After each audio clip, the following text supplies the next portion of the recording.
Сәлем қыздар, қуырдақ жасайын деп жатырмын. Бәріміз де ауылдан шыққанбыз, қой сойып, шек-қарын аршығанбыз. Сол кезде шек-қарыннан біз жақсы көретін асымыз бұл қуырдақ, шек-қарының қуырдағы. Мына жерде менде шек, қарын, өкпе, бүйрек, жүрек және де ет, мойынның еті, жалпы ет.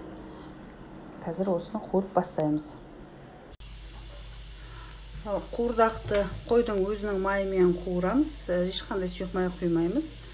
Бірінші майды қуырып аламыз. Майды аяғына дейін шыжғырмаймын, себебі өте көп май болады. Оны қазір бір бөлек ыдысқа алып қоямын.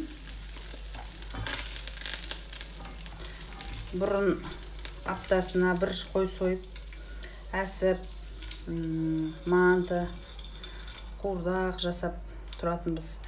Қазір қалада тұрғаннан кейін көбіне сиырдың етін аламыз, бірақ қойдың етін алып тұру керек, себебі қойдың еті қорғасын дейді. Енді осы майды қуырып алғаннан кейін бізде өкпені саламыз. Және де жақсылап өкпені қуырып алу керек.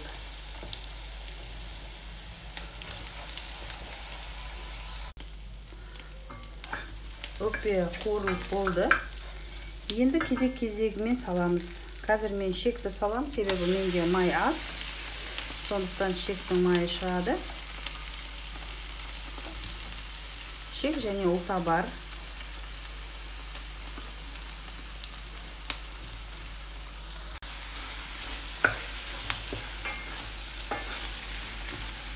Қуырамыз. Енді бүйрек, жүрек саламыз. Және де қарын саламыз. Көк бауырды саламыз. Көк бауырды кеспеңіздер. Бұны негізде ет асқан кезде бірге асу керек. Қуырса да болады. Кеспеңіздер. Себебі қап-қара болып шығады, әйтпесе қуырдақ. Түсін өзгертеді.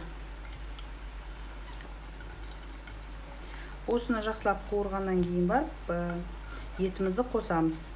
Су қоспаймын. Және де қазір тұздамаймын. Бәрін қосып, қуырғаннан кейін қосам. Міне жақсылап қуырылып болды. Суы таусылды. Астында су жоқ. Енді осы кезде ет қосамыз.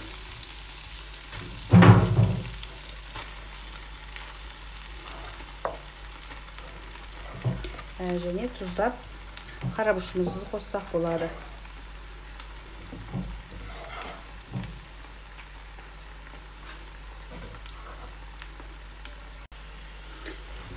Жақсылап қуырамыз, қақпағын жапсақ болады. Отыңызды азайтыңыз. Етім пісті, жұмсақ болды. Осы мезетте мен картопты ірі-ірі ғып турап саламын. Қақпақты жабамын, жай отқа қоямын.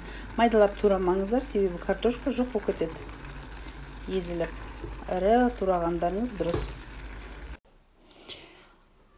Тамағым дайын болды. Өте жұмсақ, дәмді. Бәрі пісті. Мынау жас қойдың, яғни тоқтының еті тез піседі. Міне мынау картопты ірі ғып турап салсам да азап езіліпті. Дайын болды. Жасаңыздар, астарыңыз дәмді болсын.